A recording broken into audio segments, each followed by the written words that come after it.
Hello there, everyone. This is Evan. I hope you're all doing well today. This is video number 3 for today. I'm just feeling like I'm on a roll, and I want to make some cool videos today, sharing some of the stuff that I do, some good practical health knowledge and everything. And this one's going to be on homemade bone broth, and you should have seen this before it started to get warmed up. It's like jelly. This is probably some of the thickest bone broth that I have personally made.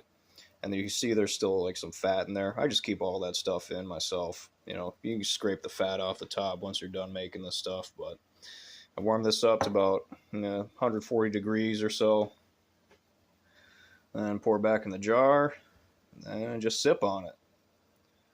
Still getting warmed up right now, but having a temperature gauge for this stuff is really nice, because I don't like it to get too hot right away, because I'm impatient with wanting to sip on the bone broth right away, so I don't want to burn my tongue. So I'll get it up to about 100, 135, 140 degrees. Pour it back in there, and it'll melt off the rest of the stuff. You can kind of see just how gelatinous this stuff is. But this is a video kind of talking about how to make this. And you can do this homemade with chicken bones, and I would recommend using pasture-raised, cage-free, organic chicken bones from like bone-in, like drumsticks, a whole chicken thighs, even those little chicken drumettes or the wings or whatever. So you can use any of those, and I'll usually, if I make a whole chicken, I'll save them in the freezer. I'll save the bones, the carcass, and all that stuff. And then I'll save that to make me some broth. So this is probably getting, yeah, that's close enough. I'm just gonna quickly pour this in here while I'm looking at the camera. Let that cool off just a hair. Yeah, perfect. And you can use this just to sip on. I usually like to drink a decent amount of this stuff after doing my coffee enemas and all that stuff. Really good for gut health. Awesome for your skin, nails, and bones. Because it's bone broth. So what you're putting into your body is very important. So let that sit there. And I use the Instant Pot for mine. You can, of course, do it like in a type of slow cooker type of thing, or on the stove, really low heat, but it takes a lot longer. But with this, only takes 3 hours. So fill it up about halfway, maybe a little bit more. Kind of depends. Doesn't have to be an exact amount of bones, carcass, or like if you can do like just drum legs or thigh bones, or mixture of pretty much anything, as long as it's got bones in it, from the chicken. You can use beef too, but I always do chicken because I like it better myself personally. Maybe I'll try beef bone broth one of these times too. So you fill that up with chicken bones, and then I'll add maybe a teaspoon of some good mineral salt in here too, and then pour water on top of it, at least to right here, or as long as it's covering the chicken bones, like just enough. But you just don't want to go past this line right here for the Instant Pot, especially if you're going to put in things like a whole sliced onion or a whole head of garlic in here, some celery, any type of vegetables. Or I like to do also like whole peppercorns in here is really good. Like smoked peppercorns is awesome in bone broth. Or peppers, and dried peppers or whatever. You can mix it up quite a few different ways. And then pour the water on top of that. I'll put a tablespoon of apple cider vinegar in there as well, and let it sit for a half hour. That'll help to pre-break down the bones, so you're getting the most out of it, out of the bones possible. And once that's done, you put the lid on, and switch it to this little middle position here. That's for sealing.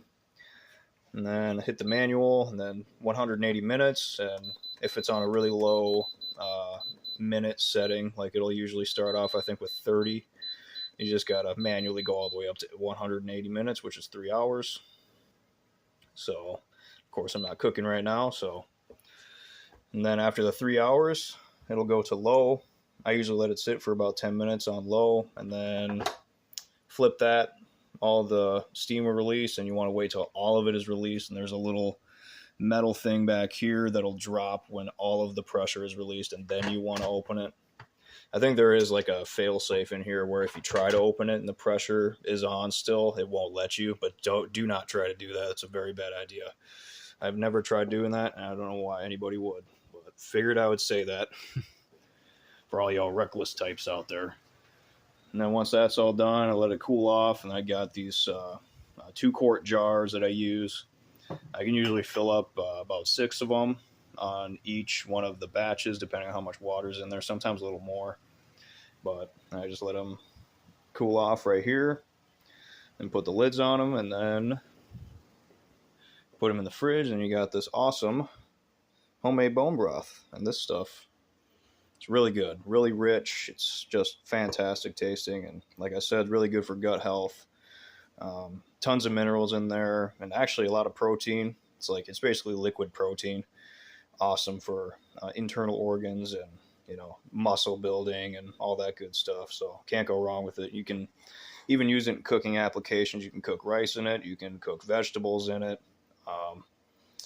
It's really, you can cook a roast with this stuff. If you're cooking like a big chuck roast or something, you can pour this into the slow cooker and let it slow cook for 7-8 hours and infuse it with awesome flavor and more protein and all that stuff, and all things that are good. Definitely a gift from God, 100%. Just as God intended for us to live as we are living currently. So I think that's about it for this video. I just wanted to make that as a little suggestion / recommendation. You can of course get yourself organic bone broth from the store, and that's definitely not bad to have on hand, because you can store it outside of the fridge for a long period of time. It doesn't go bad quite as fast as this stuff does. But I've used like week old bone broth that's been in the fridge, even from fresh, and it tastes fine as long as you heat it up to a certain temperature, and it doesn't taste bad or anything. I've never really had it go bad myself, actually. Never tested actually how long it could really last, but definitely lasts long enough to be able to consume all of them and then make another batch. So yeah, I think that's about it for this video. Until next time, God bless you and peace be unto thee.